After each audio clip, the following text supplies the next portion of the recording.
All right, hello everyone. Welcome to another episode of Crypto with English.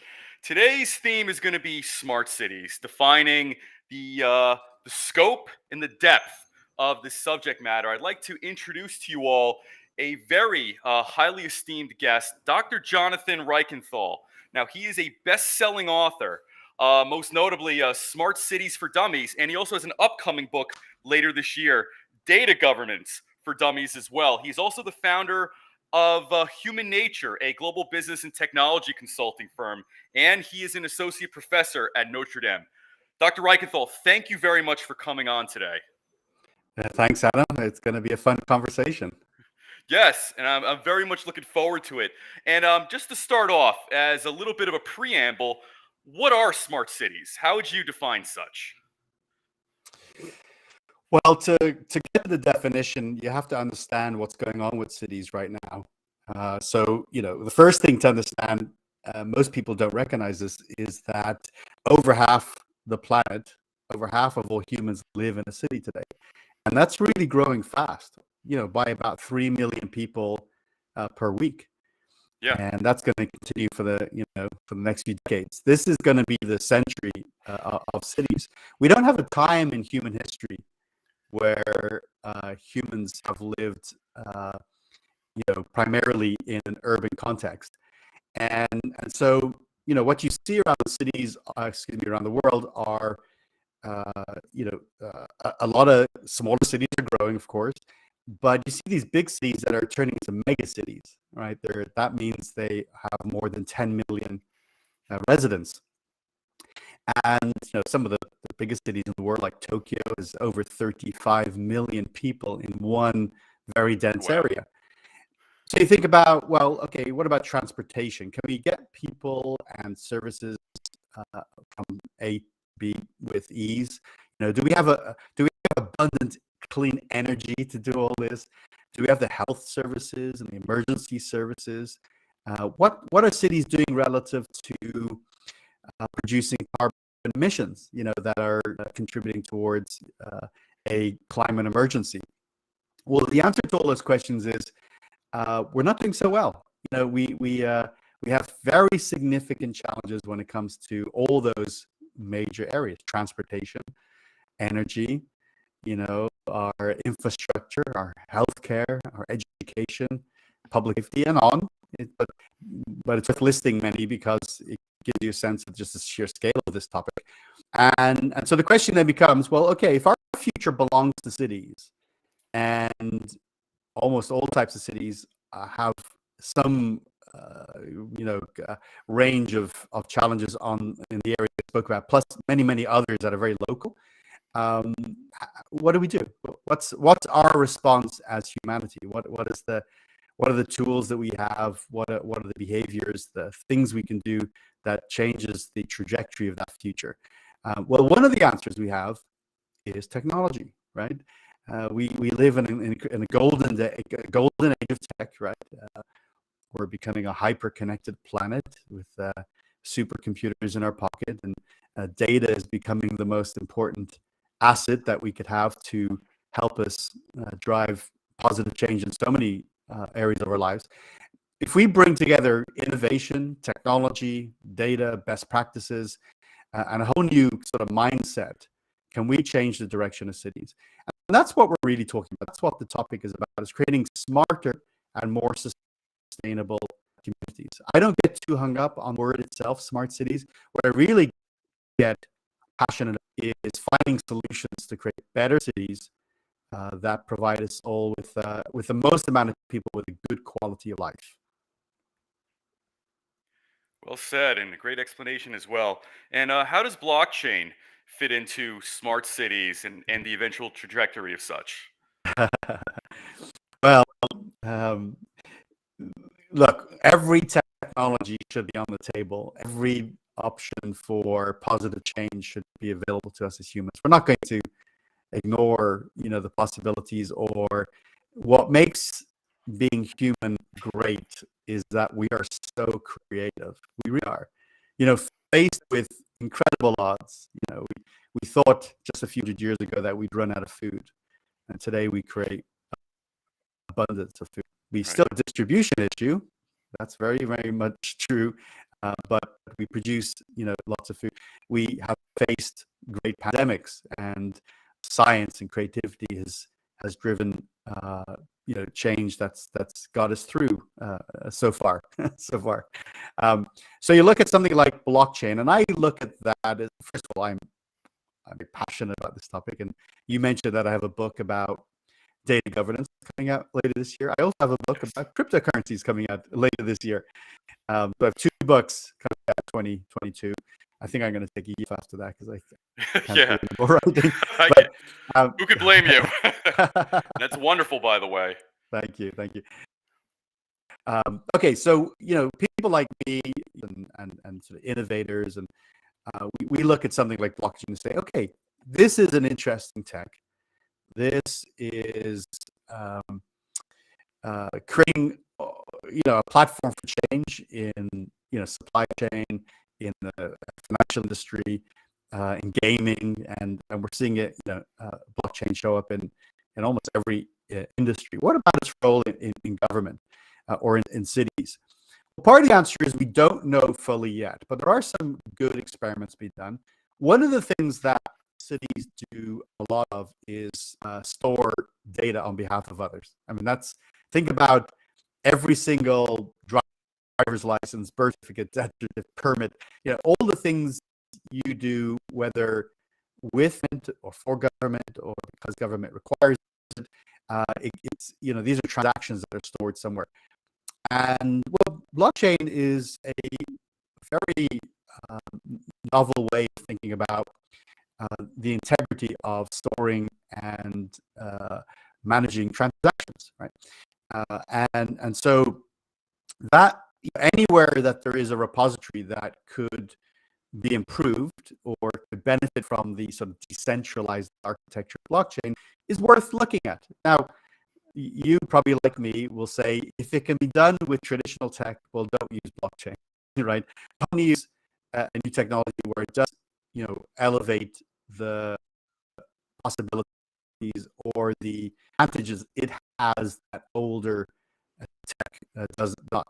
And I think about one very fascinating tech is this country of Georgia, in Central Europe, or more Central Eastern Europe. They, after the Berlin Wall came down, the collapse of the Soviet Union, they emerged with some pretty weak supporting government systems, and one of the things they have in good shape was their basically their property registry.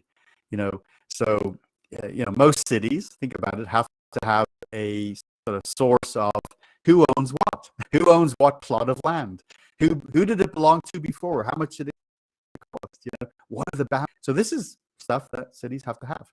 And so the government of Georgia decided, well, we need to create that repository. We need it to be highly redundant. We need to have lots of participants, be able to write to it and to draw information from it.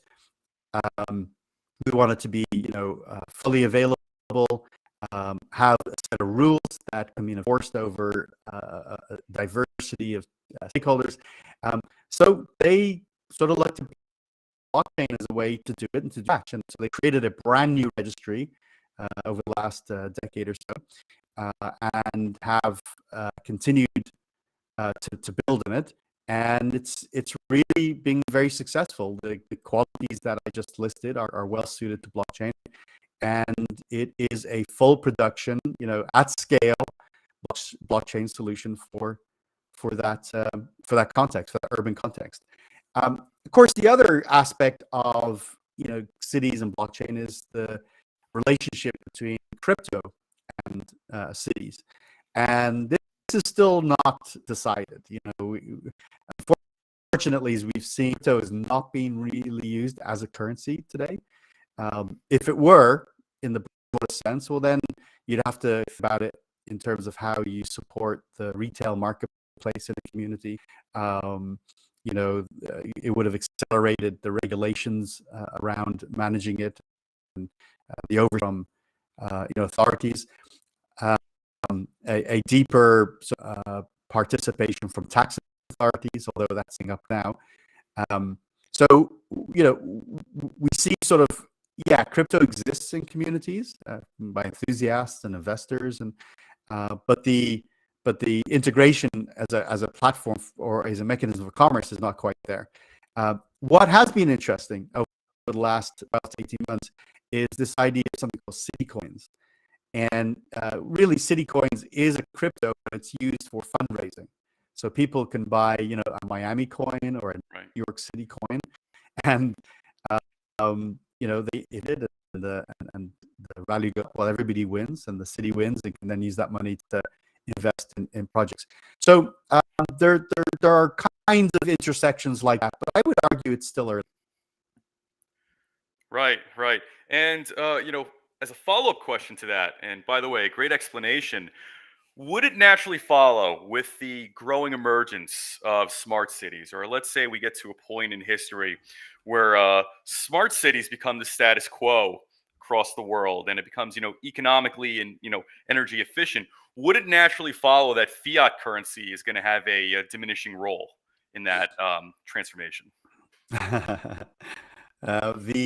The imminent decline of fiat currency has been overstated, I think. I'm just kidding. Excuse me. Well, look, one way to think of it is as society continues to evolve, and we're accelerating right now. What's going to happen over the next few decades we'll see more progress and more change than in the last few hundred years. A lot of people are not ready for that. I mean, even someone like me who sort of lives and breathes innovation and tech change, I find we're living in a period of quite a lot of uncertainty and confusion. But the evidence suggests it's only going to accelerate and create quite a. If you thrive on this stuff, you're going to love the next few decades. If you like a lot of change, this is going to be more difficult, right, for a lot of people. We already see that today. And so as our cities change, what we do, like our work changes, our pastimes change, the nature of what we spend our time doing and how we live, in our urban communities. I think everything is on the table for evolution. And so to your question, could we see fiat going away and sort of digital currency or crypto being sort of dominant? Well, first, one way of answering the question is, who knows, right? We could be surprised. Number two is, the fiat currency is deeply integrated into every single part of the human experience. So it's hard to see it vanish or diminish anytime soon. Sudden things can happen, though, and we can be surprised. We can be surprised at the adoption rates of some tech. So also another dynamic that's rapidly changing. A new idea, a new possibility, a new crisis. All of those things could change. I mean, what we need to see is we really need to see a viable cryptocurrency. Answer here. Ethereum and Bitcoin together, $1 trillion marketplace of cryptos, represent about 60% of the market.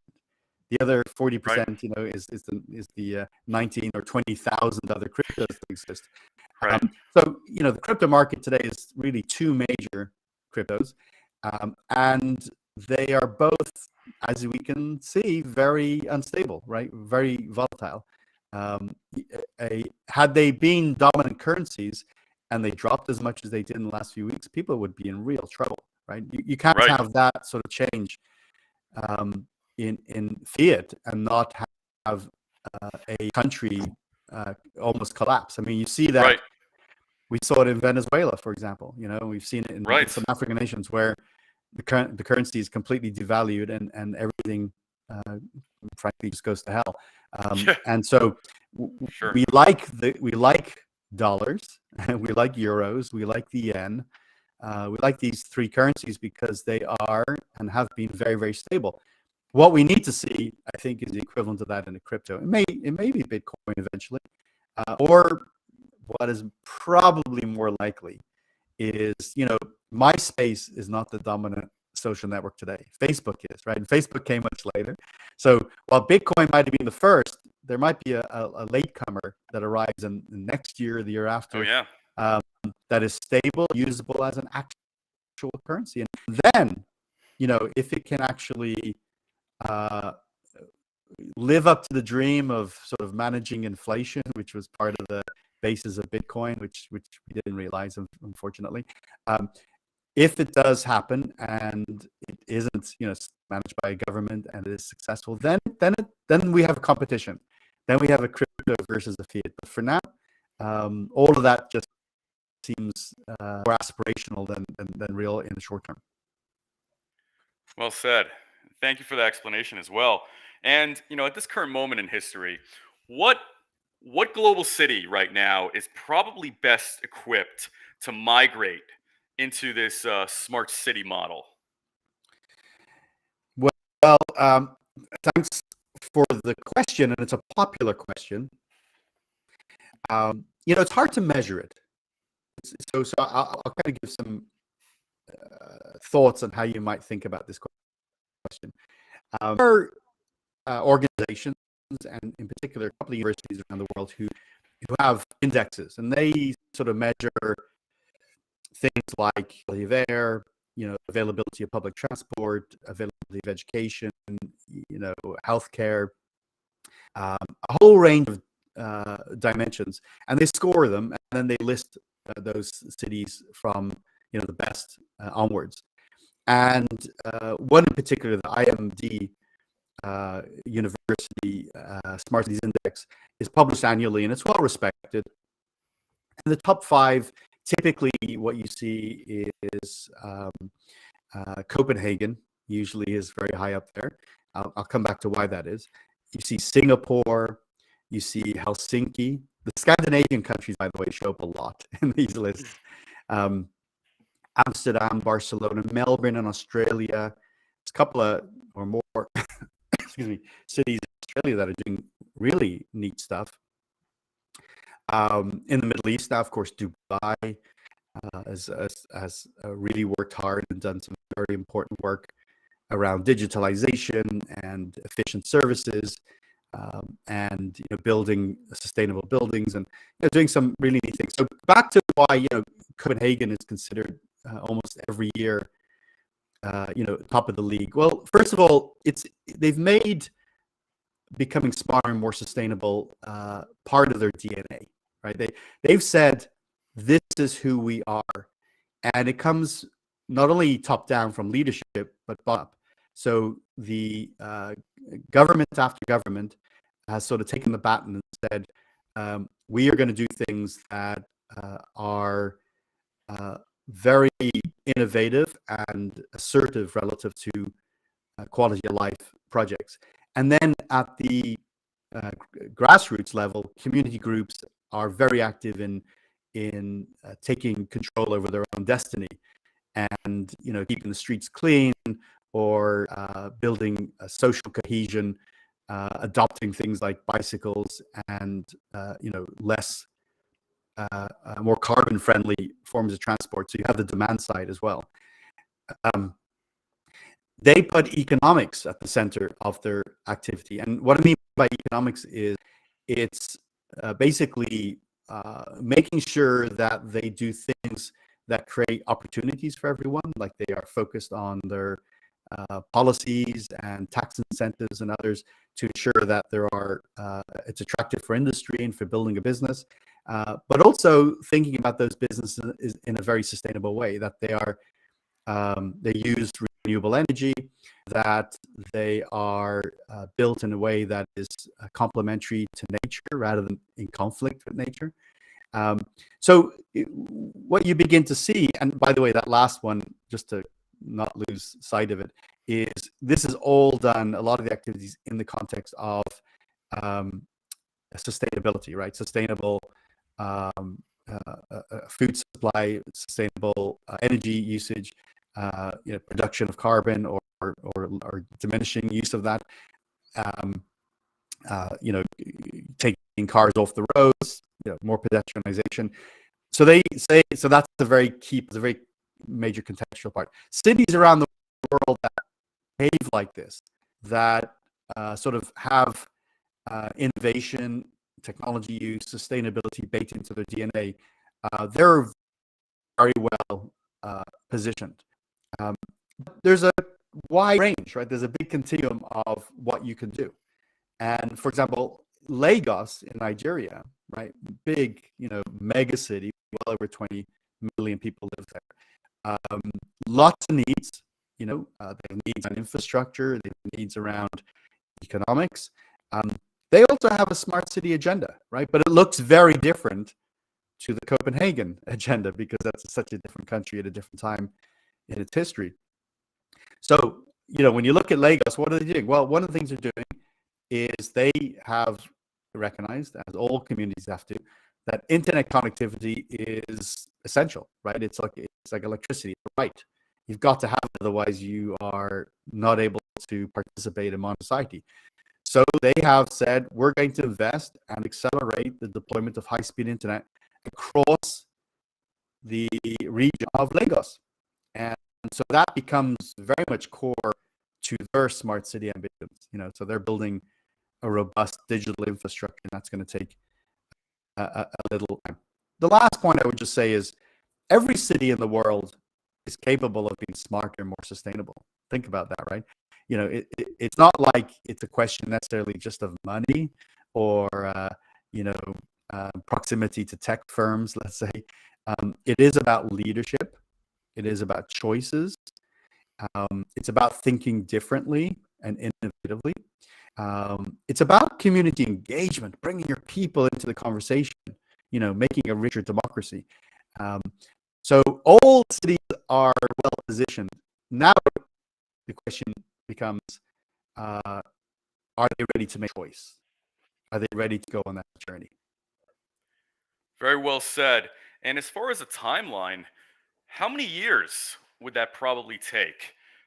You know, I guess across the world, and obviously, I think different regions and different countries are going to, you know, hit that mark a bit differently. Are we looking at 10 years? Are we looking at 20 years? 25 years? Right. Well, you've got to think sort of, you got to look at it city by city almost. Yeah. So Got it. a city like Dublin in Ireland, you know, on their smart city mission for the last 10 years, really starting to see really impressive results right now in terms of use of data and use of in the creating an environment for startup ecosystems so that they can drive more 21st century economics. So they're well along. So to say where are they, you know, have they maximized the opportunity or not at all? And is part of the struggle of answering the question is building a city ever done, right? Cities are never Right. finished, right? And so by building a smartest city ever done, I think the answer is no. What you have to establish maybe sort of your target. So let's say we'll use a simple example, an important one, that what percentage of your city community should have access to high-speed internet, right?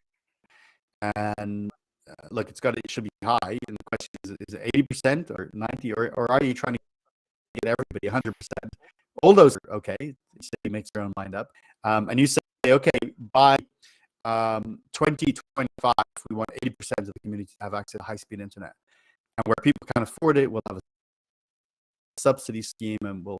Another one, by the way, another key type of metric are your sustainability goals. So what we have to do as communities is to reduce, you know, our production of carbon, and particularly, for example, the use of gas, you know, in our communities. And so, you know, you look at a lot of the Bay Area cities where I am here in San Francisco and the whole region, and we have goals, let's say, to reduce the use of carbon or gas for power generation by 80% over 1990 levels, right, by 2030. So 2030 then becomes our target, and we have to work, aggressively towards. Humans do like these timelines. They do like to have dates, right? So your question, Sure. excuse me, how long will it take? Will it take 10, 15, 20, 25 years? Well, what's the target? What are the targets? And of course, when we get to that 2030 point, or 2040, now we'll have new targets. We'll have new aspirations. I'll say one last point here, which is, Sure. I never thought in my lifetime that I would see sort of the beginning of the end of the combustion engine, right? That gas-powered cars would come to an end. I just didn't imagine it, right? We have to imagine the possibilities. That's a good start. And you start to see dates now. You start to see the incredible dates, where the car manufacturer themselves or the city or country said, by X date, we will no longer sell combustion engine cars. They will be all electric cars. Right. And you can look at, if you are interested, if you're listening to this or watching it today, right now, and you are interested in what's the target for my country? Is it by 2035, 2045? You can look that up, and you'll be interested to find out this is the last date in which a car that uses gas will be produced. So I think that's how we have to think about your question. Got it. And, on the flip side, will there be any environmental costs to migrating to, smart cities?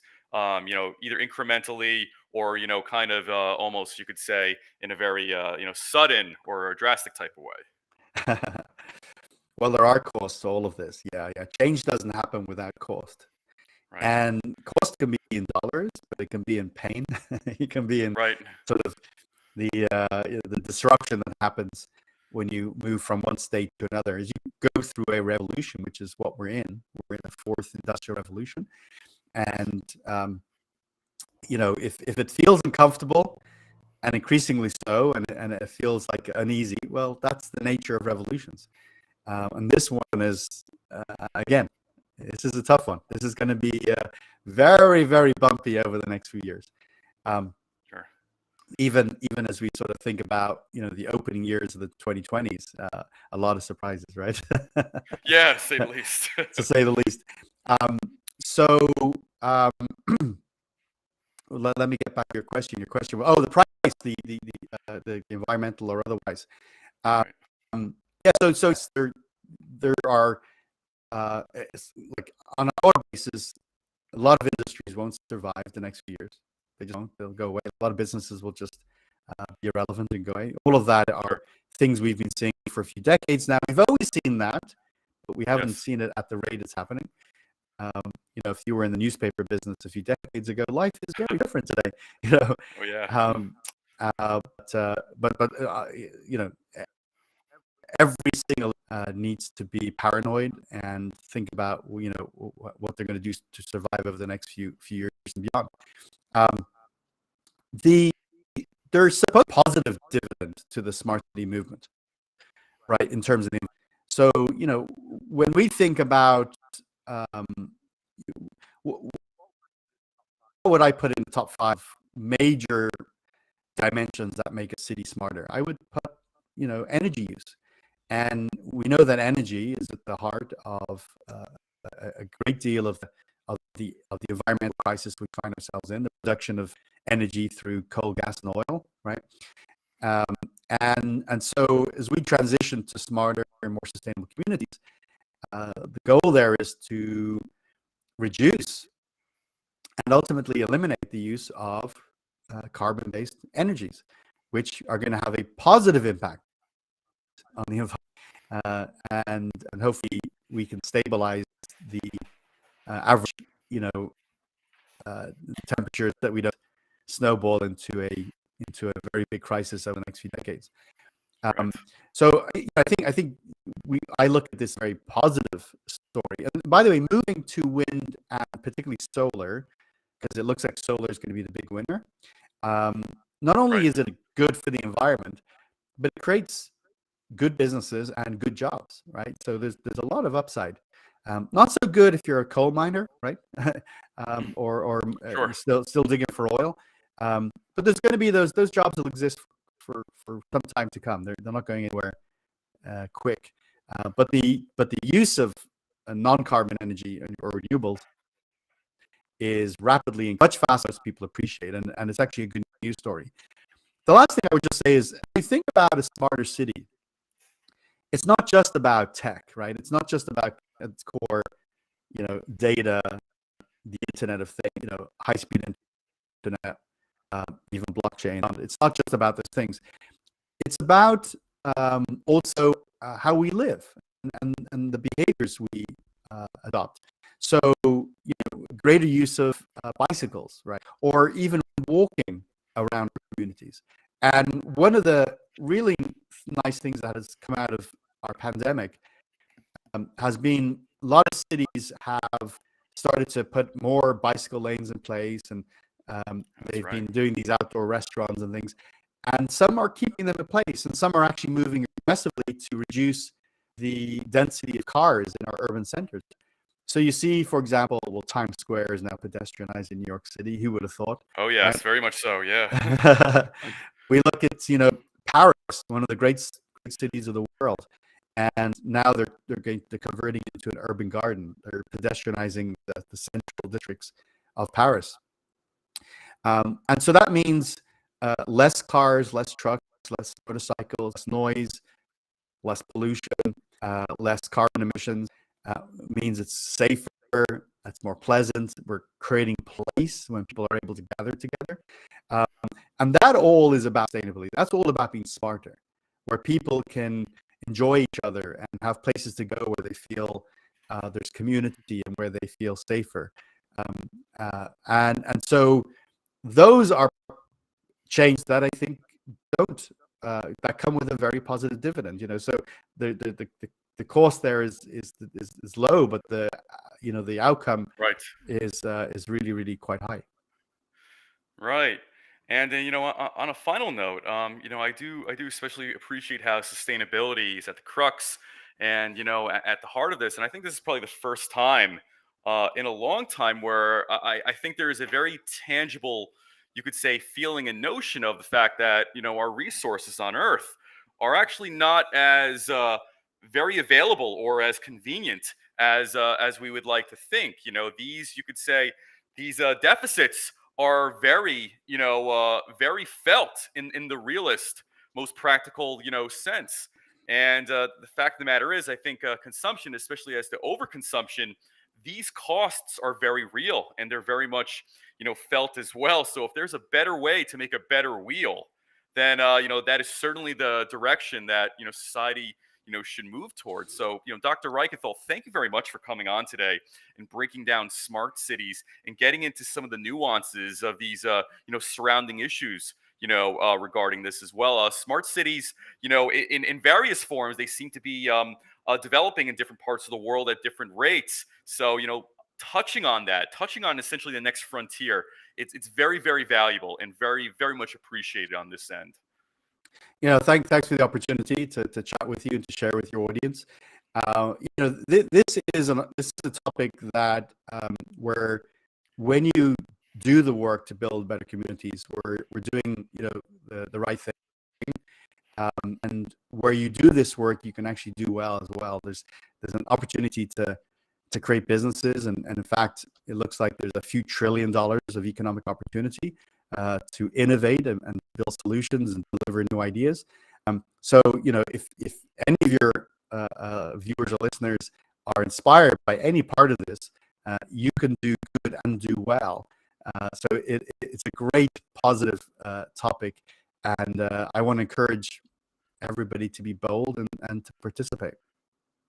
Absolutely. And please keep me updated on the developments as far as your two new books that are going to be coming out this year and, release dates and whatnot. I would certainly love to have you come back on and maybe we can do a more thorough deep dive on both of those as well and unpack, the respective topics accordingly.